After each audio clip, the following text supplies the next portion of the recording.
Hey guys, welcome back to the channel.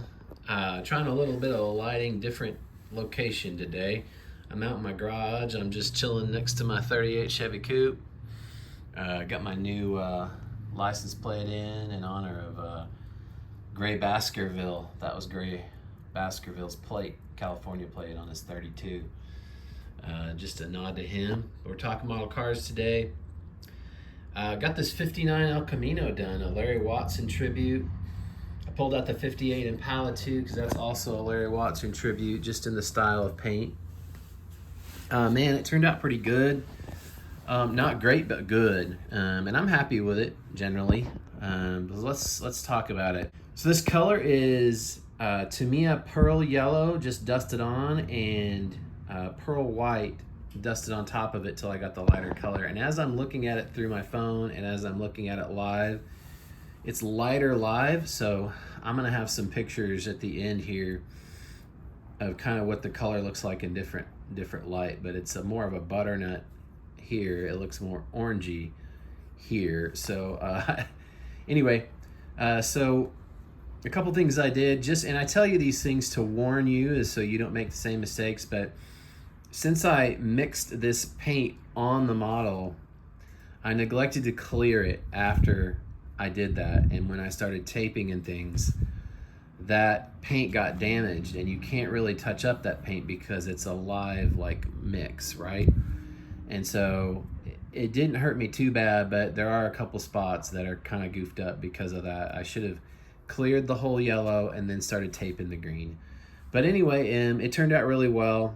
This is this is Extreme Lacquer Emerald Green, and it's just buried in about 4 coats of Tamiya clear, color sanded from 3200 up to 6000, and then polished with 3M Perfected 3-stage polish. I used Milliput for the first time to fill the nostrils on the 59 Chevy. Those are the headlights from the Predicta kit, and that's a 60 Mercury grill. Got some eBay license plates on there, Texas early 60s. I thought the spotlights were comically huge, especially in comparison with the ones on the 58. So I just was kind of laughing when I was putting them on. I don't have any smaller ones, and I already had the holes, drilled for the spotlight, so I had to keep it. I did pearl white on the interior and the tonneau cover, and a little bit of flocking there in the back window because it's so visible. I flocked the floor as well, but it's actually a darker green. There's some junk in the paint because, like I said, I did not seal the yellow before I started doing the green, and you live, you learn. But I'm overall really happy with this model. 62 Corvette hubcaps, kit tires, shaved the door handles, shaved the chrome around the fins, shaved the tailgate. I molded in the custom taillights to the stock tailgate, and if you can see right there, it's kind of thin. You can see some white poking through.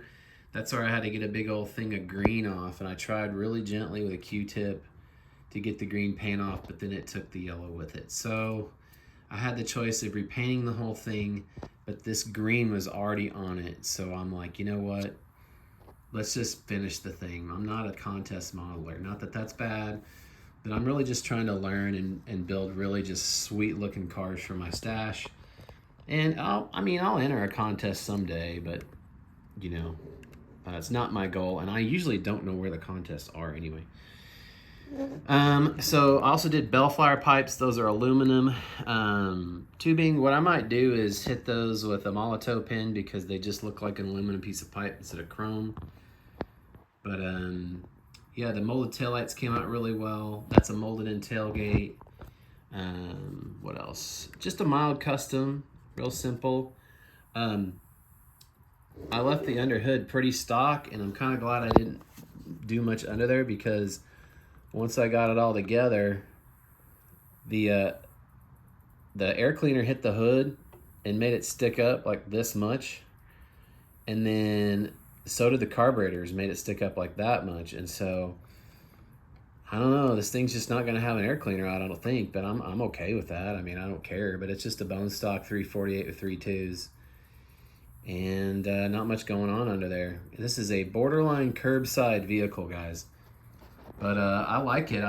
It looks killer in my case. It came out really well. I don't know if you can see in the video, but it's more yellow right here because I was just dusting on the pearl white and I did not see that. I really inspected it, and maybe that bled through later because I'm sure that I looked this thing all over to make sure everything was even and dusted it here and there to be even, and then that popped up later. But you really can't see it unless you're out in natural light like this, so whatever. I learned a lot more about taping, and the key, if you don't know this, guys, the key to taping stuff like this is to lay down all your tape. I did it section by section. You do not want to tape this whole car off and then go for it. I did the hood, the roof, and the bed as one. Taped off the rest of the car. Then I did the spears. Taped off the rest of the car, painted them. And then lastly, I did the down here on the rockers and over. That made things a lot more manageable. And it sounds like more work, but it's actually a better product in the end. Anyway, so what you guys want to do if you're doing a paint job like this is make sure your tape is burnished down really, really well. And there's a locust in my yard. I hope that's not too distracting. And then you're going to want to hit this thing with a couple coats of clear to seal in any little areas where there might be paint bleed. Now, I had just a little bit of paint bleed, but not nearly the paint bleed I had on that car. Which was really frustrating. It took a long time to fix. So clear coat is the move, guys, to just, if you're gonna do, taping like that where you have colors next to colors. But yeah, Altimia products, well, except for the green was Extreme Lacquer green.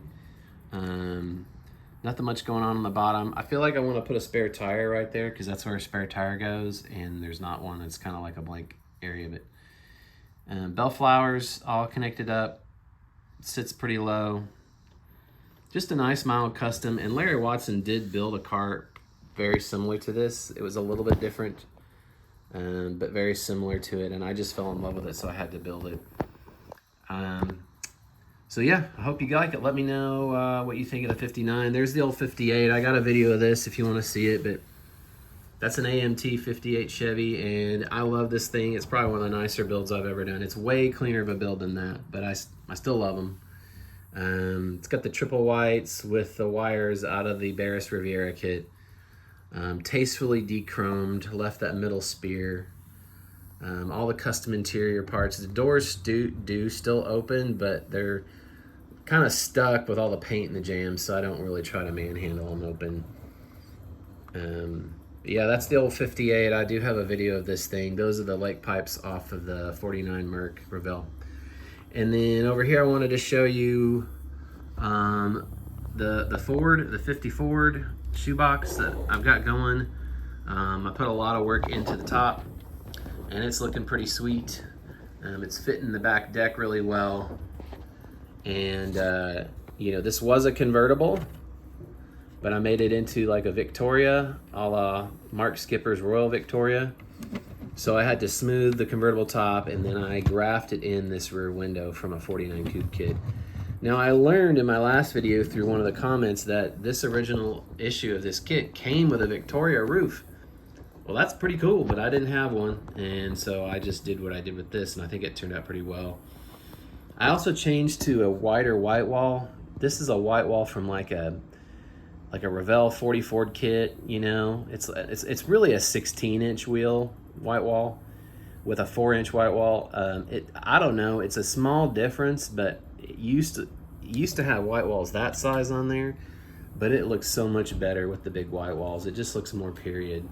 So anyway, got a little bit more custom work to do around the grill shell. I do want to mold in the headlights and be getting this one going next. And then the last thing I wanted to show you guys was this. This is the October of 2025 Good Guys Gazette, and it's featuring the 4th of July Heartland Nationals in Des Moines, Iowa. And I got this in the mail and was flipping through, and ta-da!